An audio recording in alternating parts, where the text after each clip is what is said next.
Hai semuanya, gimana kabar kalian? Semoga selalu dalam keadaan baik. Jadi selamat datang di bulan Desember. Hari ini tanggal 1 Desember. Seperti biasa teman-teman, ini adalah segmen analisa pagi di mana kita akan membahas seperti apa kondisi dari market saat ini dan kita akan mengulas seperti apa peluang Bitcoin untuk di bulan Desember ini. Jadi teman-teman, kita sudah dapat beberapa data untuk hari ini, cukup bergelora lah. Market kemarin hijau ya. Setelah closing time frame daily kemarin spesial banget, market langsung naik ke kisaran 16.800 something dan saat ini masih sustain bertahan di kisaran 17.000. Wah, apakah ini sebuah tanda indikasi bahwa market bakalan naik di bulan Desember menyambut yang namanya window dressing? Ya, window dressing sebenarnya nggak ngaruh sih sama kripto, cuman dari market saham US itu cukup berpengaruh. Nah, teman-teman, ya kita akan mulai dulu dari pembahasan data. Jadi ini adalah kalender ekonomi, kita sudah dapat beberapa data untuk perdagangan kemarin ya. Ini mungkin sangat berpengaruh. Yang penting-penting aja, yang pertama ada CPI, data CPI indeks harga konsumen ya. Di Eropa, zona Eropa itu sudah mengalami tren penurunan. Ini adalah tanda yang cukup bagus. Inflasi di Eropa sudah mengalami penurunan teman-teman. Dari sebelumnya ada di kisaran 10,6, sekarang sudah turun ya ke kisaran 10% saja. Which is ini bagus sekali. Penurunan menjelang yang namanya winter, terus juga nanti akan ada Natal, tahun baru, mungkin musim liburan, banyak orang mungkin yang bakalan spending, ada banyak obral orang-orang belanja, mungkin aja inflasi di Desember bakalan naik teman-teman. Jadi sekarang inflasinya udah sedikit turun, which is ini merupakan tanda yang positif sehingga bank sentral zona Eropa tentunya bisa lebih slow down dalam hal meningkatkan suku bunga mereka, karena kan inflasi di sana masih sangat tinggi. 10% itu jumlah yang sangat tinggi teman-teman, dan tentunya mereka ingin menekan habis inflasi di sana. Cuman dalam kondisi yang seperti sekarang ini ada krisis energi, minyak, batu bara pada naik ya, listrik naik, terus juga dari segi makanan, itu suplai makanan di sana juga masih susah karena ada perang dari Ukraina dan juga Rusia. Ini menyebabkan suplai di sana sangat sulit sehingga harga-harga barang di sana otomatis sudah bakalan naik teman-teman. Jadi kalau bank sentral mereka juga masih tetap agresif, ini bisa membunuh banyak rakyat di sana. Ya kisarannya seperti itulah. Jadi mungkin kedepannya kebijakan moneter yang akan diambil bakalan lebih slow down. Ya semoga seperti itu. Terus juga dari Amerika Serikat kita sudah dapat beberapa data, contohnya adalah perubahan tenaga kerja, which is ini mengalami tren penurunan. Jadi artinya adalah jumlah tenaga kerja non pertanian yang swasta ya di Amerika Serikat itu menurun lagi, artinya pengangguran mungkin lebih banyak di sana. Terus juga ada PDB, ini per kuartal. Hari ini atau data yang kemarin itu menunjukkan terjadi penguatan. Jadi PDB atau GDP ini merupakan salah satu indikator juga apakah Amerika masuk resesi. Kalau dia minus 2 kuartal berturut-turut berarti resesi. Dan kondisinya saat ini sudah positif teman-teman, which is Amerika agak renggang, agak jauh daripada inflasi, which is bagus. Terus juga ada JOLS ya, jobless claim. Ya itulah orang-orang yang nganggur saat ini. Kondisinya kalau kita lihat sih dari data itu mengalami penurunan. Ya, jadi mengalami penurunan meskipun di atas dari ekspektasi, which is ini merupakan tanda yang positif juga buat dolar ke depannya. Terus juga ada penjualan rumah tertunda yang masih dalam kondisi minus 4,6%. Ini di bawah daripada ekspektasi dan juga di bawah data sebelumnya. Penjualan rumah menurun teman-teman, berarti banyak orang yang nganggur, mereka nggak bisa beli rumah mungkin, jadi ya penjualan rumahnya cenderung mengalami tren. Oh, kalau kita lihat dari data ini sih trennya meningkat ya, artinya adalah orang justru lebih mampu teman-teman dalam hal membeli rumah, karena kan jumlahnya minus ya. Jadi sebelumnya minus 8,7, sekarang minus 4,6, artinya adalah terjadi penguatan orang-orang ataupun kemampuan orang dalam membeli rumah. Ini positif buat dolar. Terus juga ada inventory minyak mentah yang minus teman-teman. lebih banyak lagi lebih sedikit cadangan minyak untuk Amerika sehingga jumlahnya minus untuk di musim ini. Mungkin ini juga pengaruh juga sama winter ya. Terus event hari ini ada pidato dari Pak Gubernur Jerome Powell, kakek Jerome speech ya. Saya sendiri nggak ikut live-nya, tapi saya dapat datanya. Ini salah satunya adalah pidato yang dia bacakan. Itu teman-teman, jadi ini adalah progres. Hari ini kita akan menyampaikan sebuah progres daripada FOMC, kurang lebih seperti itu ya. Terus ya seperti yang kita tahu kalau realitanya inflasi masih menjadi salah satu concern-nya karena mereka menganggap inflasi masih too high, masih sangat tinggi. Menurut mereka inflasi saat ini itu masih berusaha ditekan dengan signifikan karena ini bakalan sangat berpengaruh sama straining budget dan juga paycheck will buy. Oke, jadi ini akan berpengaruh sama orang-orang yang memiliki kemampuan daya belinya. Daya beli orang-orang itu akan terganggu ya karena inflasi yang tinggi ini dan juga kebijakan moneter. Jadi mereka sudah memahami betul bahwa kondisi ekonomi saat ini itu sudah mulai menunjukkan tanda-tanda penurunan. Hanya saja inflasinya masih cenderung tinggi teman-teman. Jadi kebijakan ini sudah dilakukan selama 12 bulan ya. Dari awal tahun kemarin sampai kemarin inflasi di bulan Oktober itu sudah berada di kisaran 6%. Nah terus teman-teman ya ini as figure one makes clear. Jadi minggu kemarin atau bulan kemarin kita sudah mendapati data bahwa inflasi ternyata sudah mulai berhasil untuk dikendalikan by any standard. Inflation mereka masih mewanti-wanti kalau inflasi saat ini masih sedang tinggi. Jadi mereka bakalan tetap melakukan kebijakan yang bisa memperlambat kenaikan daripada inflasi di bulan-bulan ke depan. Jadi intinya the Fed ini bakalan tetap berusaha untuk menekan inflasi ke depannya teman-teman. Dan juga untuk core inflation-nya mereka akan berusaha untuk berada ya supaya jangan sampai di atas dari 5%. Dan ya mereka berusaha untuk melakukan hal tersebut. Nah, menjawab pertanyaan tentang forecast ataupun prediksi inflasi ke depannya, kapan The Fed bakalan menurunkan atau benar-benar tidak lagi menaikkan suku bunga, yaitu ketika target mereka itu tercapai, yaitu di kisaran 2%. Jadi mereka berharap inflasi di Amerika bisa turun sampai ke 2%-nya. Di sana baru The Fed mungkin bakalan mulai mempertimbangkan untuk menurunkan suku bunga. Bisa jadi seperti itu yang mereka sampaikan. Jadi 2% ini merupakan target dan masih ya mereka sudah bilang memang target mereka sebelumnya adalah 2% dan mereka masih stick terhadap target tersebut. Artinya di sini ada sebuah konsistensi Jerome Powell ataupun niatan mereka buat benar-benar menekan inflasi. Terus juga GDP very strong ya di tahun lalu di last year. Cuman untuk saat ini GDP-nya kita kan sudah dapat data yang tadi itu GDP-nya sudah mulai mengalami tren penguatan meskipun masih di bawah daripada tahun lalu ya di 2,9, which is mereka juga sudah mengakui ini memang terkendala karena impact implication atas perang dari Rusia dan juga Ukraina. Terus ya mungkin ini data-data yang cukup penting buat beliau sampaikan, tapi kita akan masuk langsung ke kesimpulan teman-teman. Jadi untuk monetary policy atau kebijakan keuangan yang akan mereka lakukan, mereka masih stick 2% ya untuk inflasinya. Terus ya, jadi mereka sudah melihat adanya sebuah tren penurunan dari inflasi. So mereka akan tetap melakukan kebijakan ini ya, it makes sense to moderate. Jadi artinya adalah mereka akan bersiap-siap untuk moderate. Sebelumnya kan agresif tuh, sekarang turun ke moderate.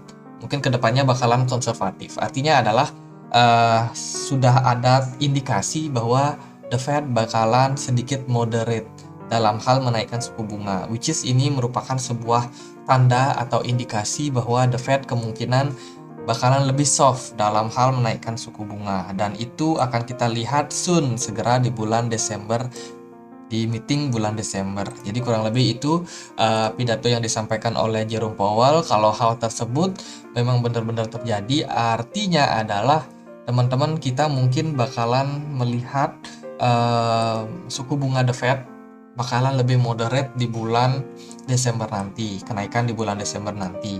Terus kalau kita lihat dari data dari TradingView untuk tingkat kenaikan suku bunga, memang banyak orang yang expect kalau The Fed hanya bakalan naikin suku bunga sekitar 50 basis point. Di sini menurut surveinya itu ada 75,8% yang saat ini percaya bahwa The Fed akan menaikkan suku bunga antara 25 sampai 50 basis point. Dan sisanya akan ada orang yang percaya bahwa The Fed bakal naikin sekitar 50 sampai 75 basis point. Ini bakalan diadakan kurang lebih 14 hari ke depan, which is itu sekitar tanggal 14 Desember atau 15 Desember. Itu bakalan ada kebijakan tentang kenaikan suku bunga dari The Fed. Nah, kalau di sini sih ditulis 15 ya, 15 Desember jam 2 dini hari teman-teman. Waktu Indonesia Barat tentunya. Jadi sekitar 14 hari lah kita bilang.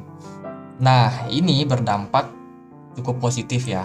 Softnya The Fed atau speech dari Jerome Powell kemarin ini membuat market tetap sustain di kisaran 17.000. Dan kita akan coba ulas seperti apa prospek dari Bitcoin. Ini adalah Bitcoin menjelang closing time frame monthly. Teman-teman, hari ini aku buat video di jam 5.30 WITA, which is ini kurang lebih 2,5 jam ke depan kita bakalan lihat closing time frame monthly untuk Bitcoin. Teman-teman, kondisinya adalah ya, kita sudah bahas kemarin Bitcoin kemarin sih berada di kisaran 16.000 something, 16.400, 16.300 ya, kisaran tersebut lah. Dan ternyata teman-teman, hari ini kita sudah berhasil kembali recover ya. Kita balik lagi berada di kisaran atas EMA 99. Ini adalah level support yang kita sudah sempat mention kemarin, which is kalau Bitcoin closing di bawah dari EMA 99 yaitu di kisaran 19.895, it's bad teman-teman, it's bad. Market bakalan lebih punya potensi untuk melanjutkan crash, dan saat ini sepertinya kondisi market lagi coba dimanipulasi, lagi coba di markup harganya, lagi coba didandanin gimana caranya supaya market enggak closing di bawah EMA 99 di sini. Teman-teman bisa lihat yaitu ada di kisaran 19.800 something. Nah, kalau Bitcoin closing di bawah level tersebut, artinya dia closing di sini, maka Bitcoin sudah resmi downtrend. Bisa dibilang kemungkinan bakalan kembali meneruskan trend down-nya. Tapi kalau dia berhasil closing di atas level tersebut adalah tanda yang cukup positif. So far sih kalau kita lihat dari candlestick, posisi Bitcoin nggak bagus sebenarnya. Kenapa? Karena sebelumnya di bulan Oktober kita sudah bikin yang namanya bullish engulfing. Tapi ternyata di bulan November kita kena dump yang sangat-sangat signifikan. Ini tanda yang kurang bagus. Setidaknya Bitcoin kalau bisa closing di atas dari EMA 99 atau EMA 100-nya, ini merupakan sebuah tanda yang cukup positif buat market. Meskipun kondisinya saat ini closingnya jelek, tapi ya nggak jelek-jelek amat, karena posisinya masih dalam batas yang wajar kalau kita lihat dari perspektif EMA 99. Ya, ini tanda yang lumayan lah teman-teman. Terus juga dari pergerakan dari Bitcoin di time frame weekly, ini kembali saya mention lagi, Bitcoin bergerak di dalam sebuah pergerakan yang namanya falling wedge. Ini perspektif saya, teman-teman boleh bilang ini bakalan dump lagi mau ke 10.000 ya, terserah lah teman-teman. Tapi ini adalah perspektif saya. Jadi Bitcoin sementara sih masih berpeluang untuk melanjutkan tren bullishnya, setidaknya ke kisaran 18.600. Ini kita lihat dari level resistance yang cukup kuat. Dan so far sih kalau Bitcoin bisa closing positif dalam kondisi seperti sekarang ini, sebenarnya sudah mulai ada tanda-tanda pemulihan terhadap Bitcoin. Terus juga kita melihat sebuah indikator kalau dari MACD di sini jelas ada divergence, ada potensi terjadi bullish divergence sudah tercipta terhadap Bitcoin, yang mana ini merupakan tanda market bakalan segera recover dalam beberapa minggu ke depan. Terus juga dari MACD juga masih dalam kondisi hijau, which is bagus, cuman nggak terlalu impulsif. Jadi saya sendiri nggak terlalu berharap terhadap kondisi saat ini ya. Tapi kalau jangka pendek saya akan melihat Bitcoin ini bakalan dalam tren penguatan. Mungkin itu seperti yang kita sudah sempat bahas, kalau kalau Jerome Powell itu soft di bulan Desember ini, tidak agresif dalam hal menaikkan suku bunga, maka kita mungkin akan bisa melihat nih potensi Bitcoin naik beberapa bulan ke depan. Apakah itu bulan Desember, Januari, Februari, mungkin sampai Maret. Bitcoin berpotensi bakalan naik sampai di poin-poin itu ya.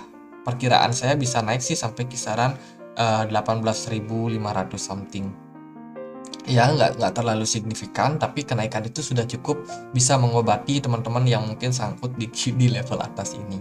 Dan setelah itu mungkin kita akan menjelang atau mendapatkan berita bahwa wah, inflasi sudah mulai berhasil ditekan. The Fed tidak akan hawkish lagi, mungkin tidak akan menaikkan suku bunga. Di sanalah baru market bakalan tetap impulsif rally. Terus setelah itu inflasi semakin turun, muncullah berita bahwa The Fed bakalan pivot, bakalan menurunkan suku bunga. Nah, di sana teman-teman harus siap taking profit. Seperti yang saya sudah bilang di video jual ketika The Fed pivot. Jadi teman-teman yang mungkin belum nonton videonya, silahkan cek di kolom deskripsi. Jadi itu planning saya sekilas. Again, ini adalah planning saya pribadi, bisa aja salah. So, teman-teman harus tetap disclaimer on. Nah, kalau dari time frame daily, teman-teman, kalau Bitcoin bisa closing di level saat ini, di kisaran 17.000, ini merupakan tanda yang positif buat Bitcoin. Setelah kemarin, kita sudah sempat bahas bahwa Bitcoin closingnya bagus.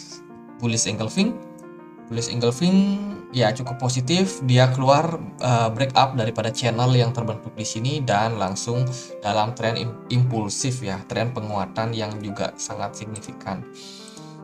Kita akan lihat di time frame 4 jam seperti apa. Di time frame 4 jam ini banyak teman-teman yang bilang, wah ini potensi bullish tinggi. Kenapa? Karena di sini ada semacam head and shoulders katanya.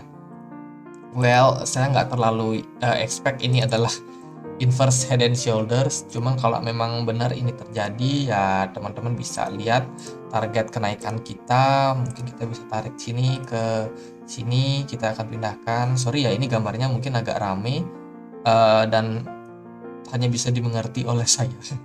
Jadi teman-teman, kalau kita lihat dari target head and shoulders, kita bisa naik sampai kisaran 18 ribuan. Sorry ya, jadi ini saya hapus dulu. Mungkin ini partikel-partikel yang nggak terlalu penting. Nah, ini mungkin udah lebih clear ya pandangan kita. Terus juga ini akan saya hapus. Nah, teman-teman, ini adalah potensi pergerakan dari Bitcoin ke depan. Kalau saya sih melihat Bitcoin masih berpeluang buat mengalami tren penguatan. Dan ini juga salah satu tren lain yang mungkin masih bisa di-adjust, diperbaiki lah.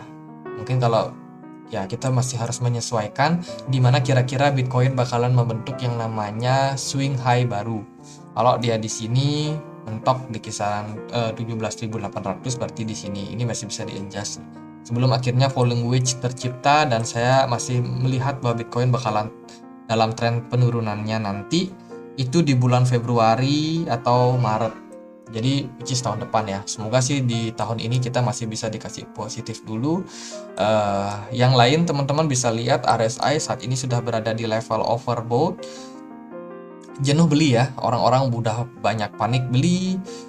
Mungkin ada yang beli di pucuk di 17.000 menjelang closing. Ya hingga taking profit kalau yang udah puan. Mungkin kita akan melihat posisi Bitcoin akan mengalami koreksi terlebih dahulu.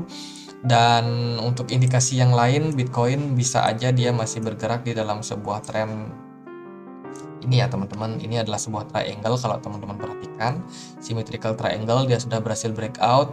Maka kalau hal itu yang terjadi, maka untuk kedepannya kita mungkin bisa expect Bitcoin bakalan koreksi dulu. Koreksinya mungkin bisa dicapai di kisaran ini ya, di Fibo 61,8, di kisaran 16.600 atau di 16.500. Atau mungkin Bitcoin hari ini bakalan lebih bisa naik lebih tinggi lagi, mungkin sebelum dia closing bisa closing di 17.200, berarti akan agak sedikit naik ekspektasi kita bahwa Bitcoin lebih baik kita tunggu kalau teman-teman yang mau masuk Bitcoin di kisaran 16.700 16.800. Jadi di level tersebut mungkin lebih ideal buat kita masuk, karena kan saat ini kita udah di level overbought ya. Mungkin bakalan ada koreksi dulu, jadi nggak bijak kalau kita masuk di posisi 17.000 ini. Lebih baik tunggu harga yang lebih murah lagi. So far tren Bitcoin terlihat dalam tren penguatan untuk sementara waktu, menyusul karena kebijakan moneter dari The Fed yang sudah ada indikasi bakalan lebih moderat, lebih dovish. Ya semoga realisasinya di bulan Desember nanti sesuai ya. Dan ya sekian aja untuk update kali ini, nggak terlalu banyak. Semoga teman-teman sudah bisa mendapatkan insight-nya. Akhirnya ada indikasi bahwa market berpotensi buat menguat. Target kita ingat ya tadi 18.000 sangat berpotensi, atau mungkin lebih tinggi bisa di 18.500. Kalau untuk potensi mungkin ada bad news, ada apa, teman-teman hati-hati kalau Bitcoinnya drop turun di bawah dari 16.800 itu udah hati-hati.